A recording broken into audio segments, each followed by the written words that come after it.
الحمد لله وكفى وسلام على عباده الذين اصطفى أما بعد فأعوذ بالله من الشيطان الرجيم بسم الله الرحمن الرحيم يا أيها الذين آمنوا اتقوا الله وكونوا مع الصادقين صدق الله العلي العظيم. ابھی یہ آیت گزری ہے. اللہ تعالیٰ ارشاد فرماتے ہیں کہ اے مسلمانوں اللہ سے ڈرو، گناہوں سے بچو اور تقوی اختیار کرو، وَقُولُوا مَعَ الصَّادِقِينَ اور سچوں کے ساتھ رہو. حکیم الامت مولانا اشرف علی تھانوی رحمہ اللہ نے لکھا ہے کہ اس آیت کے اندر اللہ تعالیٰ نے تقوی کا حکم دیا اور اس کی منڈی بتا دی، ملے گا کہاں. ایک ہی آیت میں حکم دینے کے بعد اس کا بازار یا اس کی منڈی بتا دیا کہ ملے گا کہاں. تو اللہ تو فرماتے ہیں تقوی اختیار کرو اور سچوں کے ساتھ رہو، جھوٹوں کے ساتھ نہیں. صادقین سے کیا مراد ہے؟ قرآن کریم میں جب صادقین کا لفظ آتا ہے کہ سچے لوگ ہیں تو اللہ تعالیٰ نے خود ہی وضاحت فرمائی، اولئک الذین صدقوا واولئک هم المتقون. سچے وہی لوگ ہیں جو گناہوں سے بچ بچ کر زندگی گزارتے ہیں. ان کی زندگی میں تقوی ہونا چاہیے، لقوہ نہیں ہونا چاہیے کہ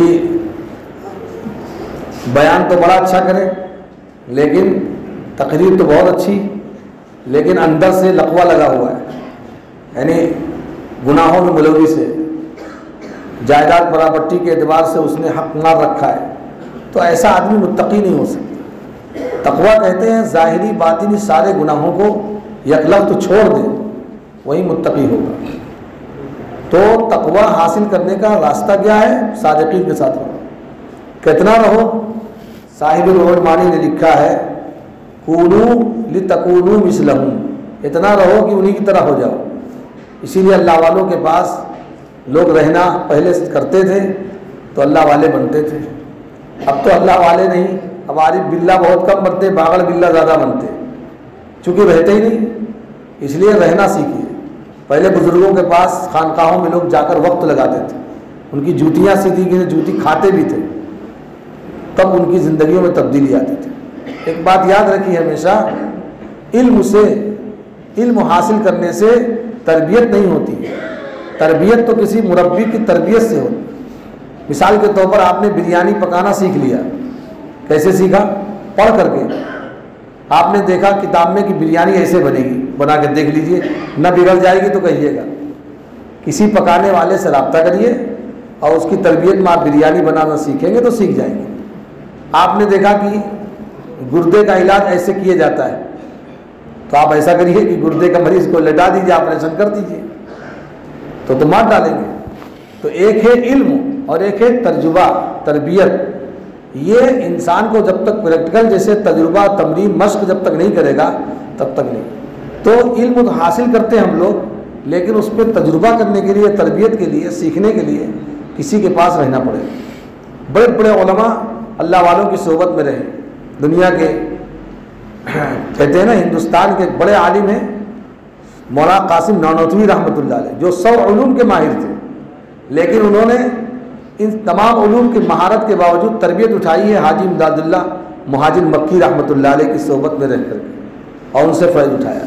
جب ان سے پوچھا گیا کہ آپ اتنے بڑے آدمی ہو کر کے آپ نے تربیت کیوں اٹھائی ہے ایک مولانا امداد اللہ صاحب کے پاس جا کر، کہا ہم لوگوں نے مٹھائی کا نام سیکھا تھا اور جا کر ہم نے مٹھائی وہاں کھائی. جیسے مثال کا لکھا گلاب جامن، تو گلاب جامن تو علم تو ہو گیا، لیکن گلاب جامن کیسا ہوتا ہے تو جب تک آپ کے منہ میں مٹھائی نہیں جائے گی پتہ ہی نہیں چلے گا. تو حضرت کا کہنا یہ تھا کہ ہم نے علم تو حاصل کیا لیکن تربیت ہم نے اٹھائی حاجی امداد اللہ مہاجر مکی رحمۃ اللہ علیہ سے. اور جتنے بھی دنیا میں بڑے بڑے عالم بنے ہیں انہوں نے کسی کی صحبت اٹھائی. اور یہی نہیں، جو بڑے بڑے اللہ والے بنے اگرچہ عالم نہیں تھے لیکن جب بزرگوں کی تربیت اٹھائی تو کتنے بڑے دیندار بن گئے. آپ کا نام سنا ہوگا آپ نے، ایک ڈپٹی کلکٹر تھے خواجہ عزیز الحسن مجذوب رحمۃ اللہ علیہ. جب ان کو کوئی دیکھتا تھا سمجھتا تھا بہت بڑے شیخ الحدیث ہیں. ٹخنے سے اوپر پائجامہ پہنتے تھے، لمبا کرتا، گول ٹوپی لگاتے تھے. اور جگر مراد آبادی سے ملاقات ہو گئی لکھنؤ میں. تو جگر صاحب تو جانتے وہی صحیح ہے، شاعر تھے ہی، پینے کے ماہر تھے. اور جب تک پیے بغیر شعر کہتے نہیں تھے۔ تو جب ان سے ملاقات ہوئی جگر صاحب نے پوچھا، ارے بھائی ڈپٹی صاحب، چونکہ خواجہ عزیز الحسن یہ بھی شاعر تھے، کہا ارے خواجہ صاحب، عزیز الحسن صاحب، یہ آپ کی شکل صورت کیسے اس طرح کی ہو گئی؟ تو کہا ارے بھائی میں تو مولانا اشرف علی تھانوی تھانہ بھون جاتا ہوں اور ان کی صحبت میں رہتا ہوں۔ تو کہا میرے لیے بھی گزر ہے کہ نہیں وہاں پر؟ تو کہا میں حضرت سے پوچھ لوں، اور کہنے لگے کہ میں پی کر جاؤں گا ان کی خدمت میں۔ تو خواجہ عزیز الحسن مجذوب رحمۃ اللہ نے جب رابطہ کیا تو حضرت نے کہا ارے بھائی، اللہ کے رسول صلی اللہ علیہ وسلم نے تو کافر کو بھی مہمان بنایا، میری کیا حیثیت ہے؟ ارے ان کو آنے دیجئے۔ تو جگر صاحب پہنچ گئے تھانہ بھون، اور باقاعدہ کلین شیپ تھے، داڑھی واڑی کچھ نہیں، اور پینے کی عادت تھی۔ تو حضرت رحمۃ اللہ علیہ کی صحبت میں گئے تو حضرت سے دعا کرائی۔ سن لیجیے غور سے، اسی لیے کسی آدمی کو حقیر نہیں سمجھنا چاہیے کہ داڑھی نہیں، پتہ نہیں بہت بددین آدمی، کیسے کب اس کی زندگی میں تبدیلی آ جائے، کب اللہ کا بندہ بن جائے۔ تو جگر صاحب نے دعا کرائی کہ حضرت میں تو بڑا گنہگار آدمی ہوں، میرے لیے دعا کر دیجیے۔ حضرت نے کہا تھا ٹھیک۔ اچھا، اس میں ایک بات یہ بھی ہے کہ جب حضرت کے پاس جانے کی بات آئی تھی تو اس نے کہا کہ ہم پی کر آئیں گے۔ تو حضرت نے کہا بھائی خانقاہ میں تو نہ آئے، لیکن میں اپنے گھر میں تو ایسے شرابی آدمی کو بھی مہمان بنا لوں گا، لیکن خانقاہ چونکہ اللہ والوں کو وہاں پر مجمع رہتا ہے اس لیے مناسب نہیں، لیکن میں اپنے گھر پہ ایسے میں مہمان بنا لوں گا۔ تو بہرحال جب حضرت کے یہاں وہ پہنچے تو حضرت سے 4 دعا کرائی۔ ایک دعا یہ کرائی کہ حضرت دعا کر دے اللہ تعالیٰ میری شراب چھوڑوا دے۔ دوسری دعا یہ کی کہ اللہ تعالیٰ مجھے حج کی توفیق دے دے، میں حج کرنا چاہتا ہوں۔ اور تیسری ہے کہ میں اسلامی شکل لباس میں آ جاؤں، مشرہ میری داڑھی ہو جائے۔ اور چوتھی دعا کرائی تھی کہ اللہ مجھے میری مغفرت فرما دے، میں نے بہت گناہ کر رکھے۔ حضرت نے ہاتھ اٹھایا اور اس کی 4 دعائیں حضرت نے کی کہ اللہ تعالیٰ ان کو معاف فرما دے، ان کی مغفرت فرمائے، ان کو مشرہ بنا دے، داڑھی والا بنا دے، ان کو حج نصیب کرے اور ان کی شراب چھڑوا دے۔ بہرحال خواجہ صاحب دعا کرا کر کے، ان کے ساتھی جو ہے جگر صاحب دعا کرا کر چلے آئے۔ جب مراد آباد پہنچے تو اس کے بعد ایک ہی دن نہیں گزرا کہ شراب چھوڑ دیا۔ بہت پینے کی خواہش ہوئی لیکن شراب چھوڑ دیا کہ ہم پیئیں گے نہیں۔ پھر جب چھوڑ دیا تو اس کے بعد دوسرے دن سخت بیمار ہو گئے، بستر پہ پڑ گئے۔ سب ڈاکٹر لوگ آ گئے کہ بھائی کیا ہے، جگر صاحب بہت بیمار ہو گئے۔ تو پتہ چلا کہ جگر صاحب نے شراب چھوڑ دی۔ تو ڈاکٹروں نے کہا رہے بھائی تھوڑی تھوڑی پیتے رہیے، ایک دم سے مت چھوڑیے ورنہ مر جائیں گے آپ۔ تو آپ جگر صاحب کا سوال سنیے۔ جگر صاحب نے کہا کہ اگر تھوڑی تھوڑی پی کر کتنے دن تک زندہ رہیں گے؟ کہا رہے بھائی 10-12 سال زندہ رہ جائیں گے، تھوڑی تھوڑی پیتے رہیے، ایک دم سے چھوڑیں گے تو آپ مر جائیں گے۔ تو جگر صاحب کہتے ہیں کہ مجھے بغیر پی کر مر جانا مجھے بہتر ہے، اور پی کر 1000 سال زندہ رہنا میرے لیے بہتر نہیں ہے۔ میں بغیر پیے تو ابھی مر جاؤں تو میرے لیے اچھے۔ یہ جواب دیا ہے خواجہ جگر مراد آبادی نے، لیکن بہرحال پیے ہی نہیں۔ اور یہی نہیں بلکہ جب 10-12 سال گئے اس سے زیادہ 15-16 سال وہ زندہ رہے، بغیر پی کر زندہ رہے۔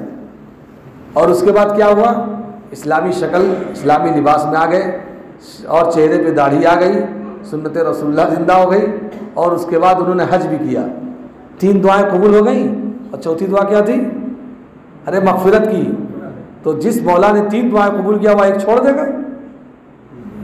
سمجھ رہے ہیں؟ اللہ تعالیٰ ایسے لوگوں کی، اللہ والوں کی دعائیں قبول کرتا ہے۔ اسی لیے یاد رکھیے، بننا ہے تو کچھ اللہ والوں کے پاس رہ کر کے سیکھیے، انشاءاللہ زندگی میں انقلاب آئے گا۔ اسی لیے اللہ والوں کے پاس لوگ رمضان میں اعتکاف میں جاتے ہیں۔ دیکھیے ہردوئی میں بھی اعتکاف ہوتا ہے، رابعلی میں بھی اعتکاف ہوتا ہے، اعظم گڑھ میں بھی اعتکاف ہوتا ہے۔ یہاں بھی اعتکاف شروع کیا گیا تھا، لاک ڈاؤن کی وجہ سے ختم ہو گیا تھا۔ اب انشاءاللہ ارادہ کر لیا ہے، انشاءاللہ یہاں بھی اعتکاف ہوگا۔ آپ لوگ تیار ہیں؟ اگر پورا مجمع تیار ہوگا انشاءاللہ سب نظام ہوگا، کوئی مسئلہ نہیں کھانے پینے کا۔ جب اللہ کے لیے بیٹھ جائیں گے تو اللہ روزی پہنچائے گا۔ آپ صلی اللہ علیہ وسلم جب مکے سے مدینہ طیبہ پہنچے ہیں تو پوری زندگی آپ نے اعتکاف چھوڑا ہی نہیں۔ آپ سے بڑھ کر کام کرنے والا کون تھا؟ جس آدمی کے نا مفتی صاحب بہت بزی ہیں، ابھی بیمار ہو جائیں تو پھر اسپتال میں 10 دن آپ کو بیڈ پہ لٹا دیا جائے گا تو آپ اعتکاف وہیں ہو جائے گا۔ اس لیے یہ اسپتال روحانی ہے، نیت کریں گے انشاءاللہ اعتکاف کریں گے۔ جو حضرات تیار ہوں وہ نام لکھا دیا کریں گے اور انشاءاللہ ترتیب بن جائے گی۔ اس میں 25 30 22 آدمی یہاں بیٹھ چکے ہیں، اور مجھے امید ہے کہ اللہ تعالیٰ اگر میری حیات رکھے گا تو انشاءاللہ یہ مسجد معتکفین سے بھر جائے گی۔ آپ نیت کریں، ارادہ کریں، اور جب عزم حوصلہ ہوگا تو اللہ تعالیٰ پھر، میں اللہ والا تو نہیں ہوں لیکن اللہ والوں کی جوتیاں سیدھی کہی ہیں، میں خانے کا محروم بھی محروم نہیں ہے۔ کہتے ہیں اکھاڑے کا لت کھور بھی پہلوان ہو جاتا ہے، تو ہم لوگ بھی اسی میں سے ہیں۔ اصلی پہلوان تو وہ لوگ ہیں لیکن ان کے اکھاڑے کا میں بھی جو کیا ہے کھلاڑی ہوں، میں بھی کچھ سیکھ گیا ہوں، بس اتنا ہے۔ وحب الصالحین ولست منہم لعل اللہ یرزقنی صلاحا، میں اللہ والوں سے محبت کرتا ہوں، شاید کہ اللہ مجھے بھی اللہ والا بنا دے، ان کے نقش قدم پہ چلیں گے تو بن جائیں گے۔ وآخر دعوانا الحمد للہ رب العالمین۔